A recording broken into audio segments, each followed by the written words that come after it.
ranking the NBA's top 40 forwards, plus a EuroBasket. Hello everyone, welcome back to my channel. Before starting the video, please subscribe and keep watching for more details videos. The Bounce's top 40 forwards. First off, let's be respectful to our basketball ancestors by saying rest in peace to the power forward position. In the era of positionless basketball, the NBA has phased out the power forwards of basketball's past. Guys like Dale Davis, Antonio Davis, Charles Oakley, Buck Williams, Otis Thorpe, and more would now either have to play center as the only big or guard the perimeter while knocking down corner three-pointers. I don't think the position will ever come back, although Anthony Davis' refusal to be a full-time center might single-handedly keep it alive in some manner. When you're unsure about a position in today's NBA, there's a pretty good adage to help you figure out what they play. You are what you can guard. Can you guard centers? You're a big man. Can you guard wings? You're a wing. Can you do neither? Hey, congrats. You're a forward.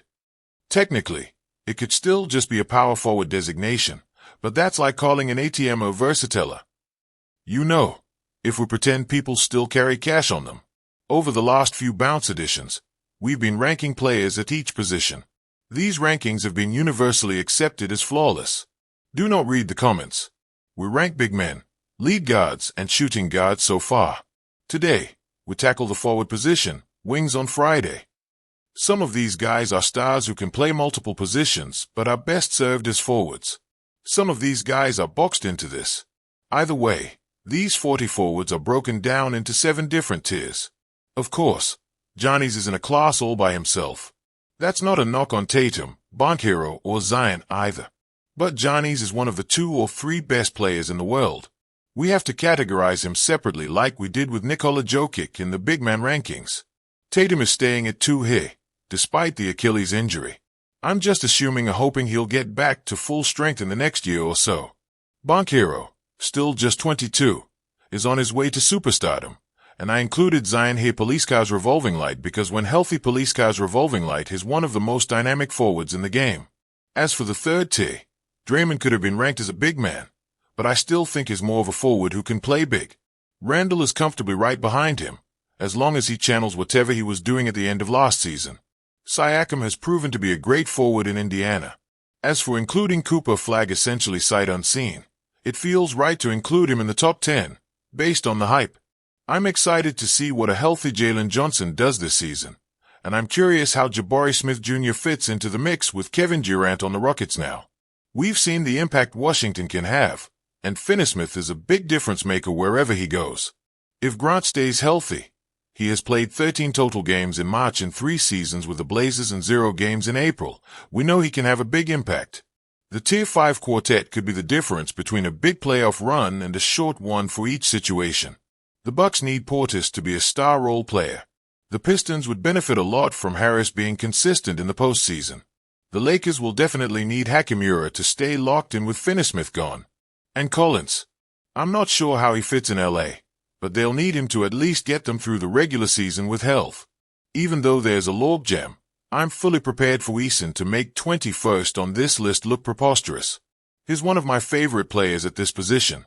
Aldama has proven to be an excellent role player for Memphis. Kuzma was good for a couple years, but that was a couple years ago. And I'd really like to see what has in store for his sophomore season. If I had to bet on anybody moving from Tier 7 to Tier 6 quickly this season, it'd be Niang and Walker. I'd love to see Niang on a contending team, and thought the Celtics shedding his salary was a mistake. Walker has an opportunity to prove himself on an indie team needing some cohesiveness with Miles Turner gone and Tyrese Haliburton out for the year. Is Beasley free from the gambling investigation? Moneybag, what's next? Malik Beasley's lawyer says his client is no longer a target of the federal investigation into gambling by players. So, did he flip? Basketball and Hoop Knicks making a trade. Many are wondering if they'll trade Mitchell Robinson.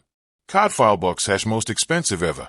This Michael Jordan Kobe Bryant card just broke the sale record.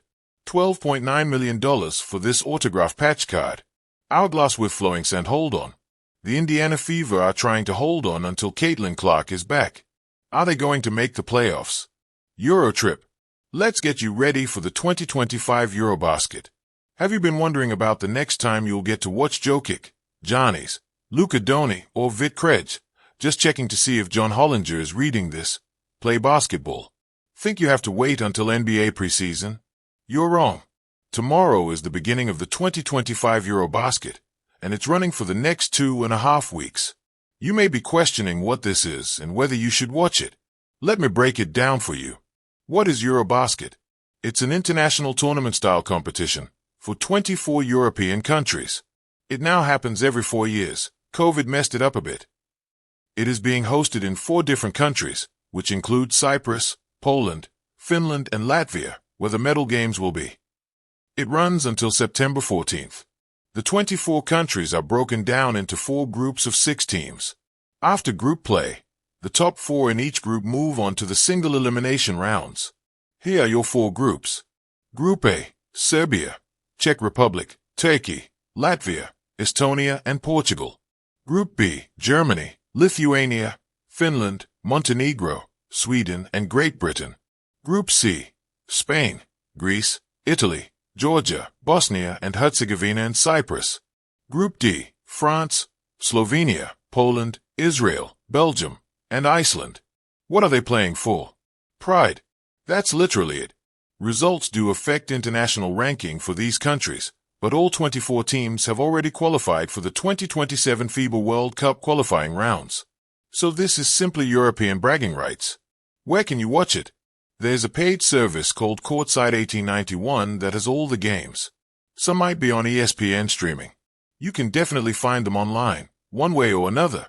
Who are some NBA players participating? Jokic, Nikola Topic, and Bogdan Bogdanovic, Serbia. Doni, Slovenia. Giannis, Greece. Lauri Markkanen, Finland. Krejci, Czech Republic. Kristaps Porzingis, Latvia. Alperen Sengun, Turkey. Franz Wagner and Dennis Schroeder, Germany. Jonas Valanciunas, Lithuania. Nikola Vuevi, Montenegro. Santi Aldama, Spain. Goga Bitadze, Georgia, and Zachary Risacha, Bilal Koulibaly, and Alex Sa, France. There are roughly 30 current NBA players in this, and a few more dozen who are former NBA players or former draft picks. And I'm sure you were wondering, so I'll flat out answer. Yes, Thanasis Antetokounmpo is on the Greece roster. You sickos. Who are the favorites? According to BetMGM, the betting favorites are Serbia, plus 130, Germany, plus 500, France, plus 700, and Greece, plus 1,000. I'll remind you that France will not have Victor Wembanyama, Rudy Gobert, Nicolas Batum, or Evan Fournier. They've got the rest of their youth movement piloting this thing. Thank you for watching. Please don't forget to hit the subscribe button, like and share. Till next time.